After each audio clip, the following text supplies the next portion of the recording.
1970년 일본에서 벌어진 어느 실종 사건. 이날 사라진 사람은 30대의 주부 그리고 그녀의 두 아이들이었습니다. 게다가 이 세 사람이 사라지기 전 그녀의 남편 역시 실종된 상태였는데요. 이후 남편이 숨겨온 정체도 드러나게 되었습니다. 오늘 소개할 이야기는 일본에서 벌어진 어느 가족의 실종에 관한 이야기입니다.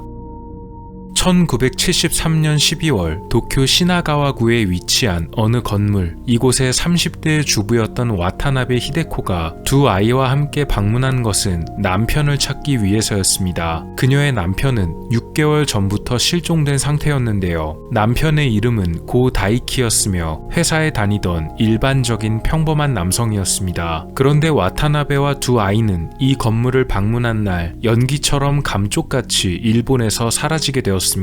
단순히 남편을 찾기 위해 방문했을 뿐인데 그날을 기점으로 먼저 실종된 남편을 포함해서 일가족 전체가 사라져버린 것이었습니다. 도대체 어떻게 된 일이었을까요?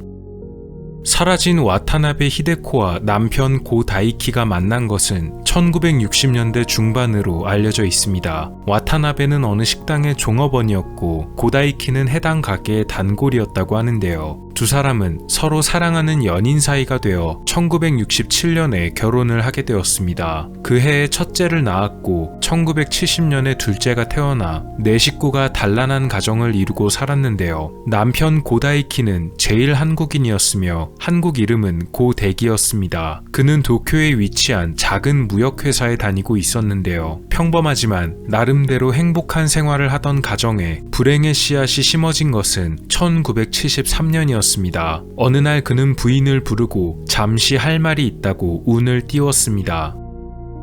고 씨는 잠시 일이 생겨 집을 떠나야 하는데 돌아올 기간이 언제가 될지 모르겠다고 말합니다. 그러니 아이들을 데리고 고향으로 가서 살라며 돈을 건네주었다고 합니다. 당시 그가 건넸던 돈은 약 1200만엔, 현재 가치로 1억 2천만 원 정도가 된다는데요. 실제 물가를 고려하면 더 큰 가치를 지닌 돈이었습니다. 남편이 갑자기 꺼낸 제안이 무척 황당했지만 부인 와타나베 히데코는 더 이상 물어볼 수가 없었는데요. 남편 고 다이키의 태도가 무척 단호했기 때문입니다. 결국 그녀는 남편이 준 돈을 받고서 영문도 모른 채 아이들만 데리고 고향으로 돌아갔습니다. 이후 남편과의 연락이 완전히 끊겨버렸다고 합니다.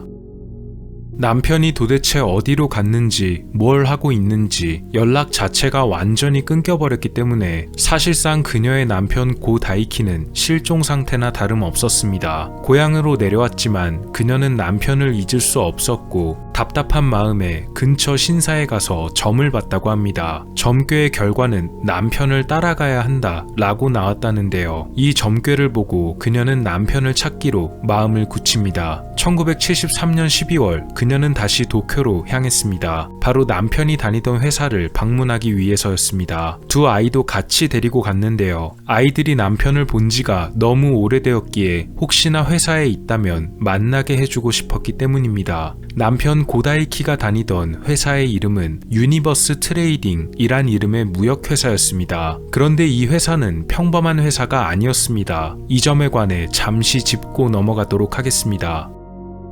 당시 남편 고 다이키가 다니던 이 유니버스 트레이딩은 겉으로는 무역회사의 탈을 쓰고 있었지만 그 실체는 사실 북한의 첩보기관이 세운 위장회사였는데요. 직원 30명 중 와타나베 히데코의 남편을 포함한 임직원 약 10명 정도가 북한의 공작원이었다고 합니다. 간단히 말해서 이들은 스파이, 간첩들이었습니다. 남편 고 다이키 역시도 북한의 공작원이었던 것입니다. 이들의 임무는 일반 회사원 직책으로 위장한 채 일본 정부 그리고 미군에 대한 정보를 수집하고 북한에 보낼 자금을 제공하고 조달하는 것이었습니다. 심지어 사람을 납치하고 제거하는 계획들도 이 위장회사 유니버스 트레이딩에서 이루어졌다고 합니다. 특히 수도인 도쿄에 위치해 있었기 때문에 공작원들의 활동에 있어서 접근성이 매우 유리했다고 하네요.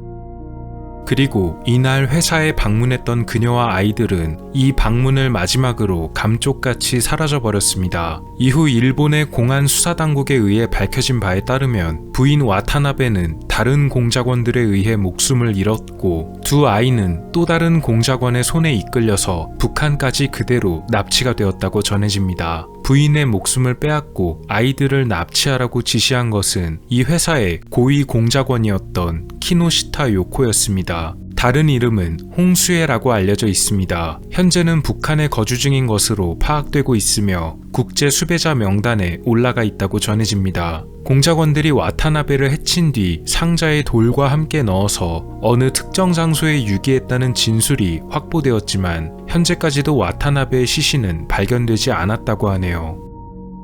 와타나베의 남편 고데기가 다른 곳으로 떠난다고 한 것도 북한으로 돌아갔을 가능성이 무척 높았습니다. 실제로 1980년대 한국으로 망명한 북한의 공작원은 실종된 고데기를 평양에서 만났다고 증언했다는데요. 그가 고 씨를 만났던 시기는 1970년대 중반이었다고 하니 일본에서 사라졌던 때와 일치하는 기간입니다. 그리고 1991년 국제인권단체 엠네스티에서는 북한의 정치범 수용소 조사 보고서를 발표합니다. 현재는 폐쇄되어 버린 승호 수용소에 수용되어 있던 정치범 49명의 목록 중에 그가 포함되어 있었다고 하는데요. 보통 정치범 수용소는 북한의 사상에 반하는 반동분자들, 그리고 인맥과 파벌 싸움에서 패배한 사람들, 이른바 라인에서 떨어진 이들이 숙청되는 곳입니다. 고데기 역시도 북한의 이런 파벌 싸움에서 떨어져 나왔기에 결국 숙청을 당하게 된 것으로 보입니다. 이는 고데기와 무척 연관이 깊던 한 인물 때문이었는데요. 고 씨는 유니버스 트레이딩의 실책을 맡고 있던 높은 간부의 최측근으로 일하고 있었습니다. 그런데 이 간부가 세력 싸움에서 밀리면서 다시 북한으로 추방을 당해버리게 되었고, 당연히 최측근이었던 고 씨도 숙청을 피할 수 없었을 것입니다. 또 다른 일각에서는 그가 숙청의 대상이어서가 아니고 일본의 공안기관에 정체를 오래전부터 들켰으며 이로 인해 그에게 강도 높은 감시가 따라붙었고, 이를 눈치챈 공작기관에서 서둘러 그를 북한으로 내보내 수사를 피하게끔 하려는 의도였다는 진술도 있습니다. 실제로 공안기관에선 전부터 그를 타겟으로 잡고 있었고, 고 씨에 관한 정보를 예전부터 수집해오던 중이었습니다. 다시 실종 사건으로 돌아가서 공작원들이 와타나베를 해칠 수밖에 없던 이유는 무엇이었을까요? 이에 관한 가설 중에는 와타나베 히데코가 자신의 남편 고데기가 단순히 제일교포가 아닌 북한의 공작원임을 이미 알고 있었다는 설이 제기됩니다. 만약 그녀가 남편의 정체를 알고 있었다면 회사에 찾아갔을 때 이 사항에 관해 넌지시 말했을 수도 있고, 그로 인해 정체가 들통날 것이 두려웠던 공작원들이 그녀를 그 자리에서 제거하는 계획을 세웠다는 설명입니다. 와타나베의 두 아이는 키노시타 요코, 즉 홍수에의 지시로 인해 그대로 북한으로 보내졌다고 하는데요. 이 과정에서 아이를 데리고 갈 공작원인 50대 여성이 아이들을 속여서 수면제를 먹인 다음 몰래 강제로 북한까지 납치했다고 전해집니다.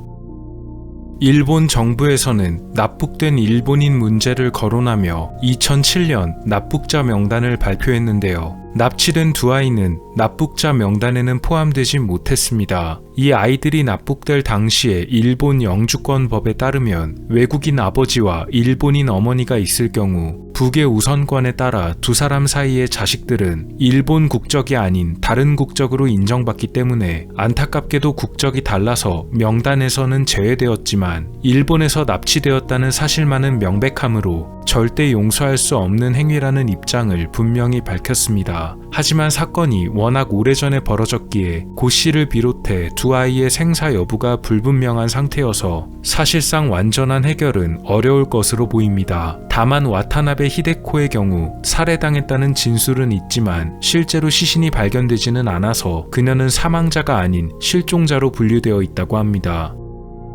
북한이 해외의 일반인들을 공작원 교육을 목적으로 혹은 인질로 잡기 위해 납치한 사건은 비단 일본뿐만이 아닌 한국에서도 종종 벌어졌습니다. 또 실수로 북한의 영토나 영해, 심지어 해외 대사관에 잘못 발을 들여놓기만 해도 자진 월북을 했다면서 강제로 데려가는 경우도 있는데요. 국제사회의 감시가 심해진 최근에는 이런 사건이 뜸하지만 언제 또다시 비슷한 일이 재발될지 모를 일입니다. 한국에도 꽤 많은 수의 피해자들이 존재하고 있습니다. 납북 피해자들의 가족분들 중에는 시간이 오래 지나 돌아가신 분들도 계시는데요. 한국과 일본 양국의 모든 납치 피해자들이 언젠가 무사히 다시 돌아올 수 있기를 바라봅니다. 일본에서 벌어진 일가족 실종 사건에 관한 이야기였습니다.